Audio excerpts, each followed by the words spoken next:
கடலூர் மாவட்டம் திட்டக்குடியில் உள்ள வெலிங்டன் நீர்த்தேக்கத்தில் அரிய வகை பறவைகளை வேட்டையாடுவதை தடுக்க நடவடிக்கை எடுக்க அப்பகுதி மக்கள் வலியுறுத்தியுள்ளனர். கீழ்ச்செருவாய் கிராமத்தில் அமைந்துள்ள வெலிங்டன் நீர்த்தேக்கம் ஆங்கிலேயர்களால் 1918ஆம் ஆண்டு உருவாக்கப்பட்டது. இதன் மூலம் 24,000 ஏக்கர் விளைநிலங்கள் பாசன வசதி பெறுகின்றன. நீர்த்தேக்கத்தின் உள்பகுதியில் மரங்கள் நிறைந்து காணப்படுவதால் இப்பகுதி முழுவதும் ரம்மியமான சூழல் நிலவுகிறது. இதனால் ஆயிரக்கணக்கான பறவைகள் இப்பகுதிக்கு வருகின்றன. குறிப்பாக ஆஸ்திரேலியாவைச் சேர்ந்த அரிய வகை பறவைகள் நீர்த்தேக்கத்தில் முகாமிட்டுள்ளன.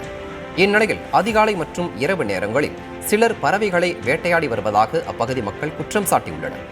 இதுகுறித்து வனத்துறை ஆய்வாளர் ரகுவரனிடம் கேட்டதற்கு வெலிங்டன் நீர்த்தேக்கத்தில் கண்காணிப்பு தீவிரப்படுத்தப்படும் என கூறினார்.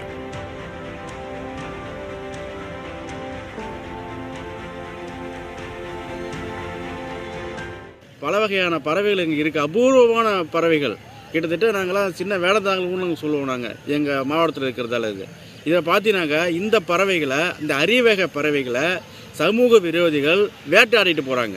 இப்போ இந்த மாதிரி பறவைகளை கிடைக்கிறதே நமக்கு பெரிய விஷயம். அது இயற்கையாக கொடுத்து எங்கெங்கே வெளிநாட்டில் தான் வந்து அந்த இடத்துல வந்து நம்ம மாவட்டத்தை தேர்ந்தெடுத்து இங்கே வந்து தஞ்சம் அடையுது. அந்த வாத்துகளை வந்து அசால்ட்டாக வேட்டையாடிட்டு சமூக விரோதிகள் போகிறாங்க.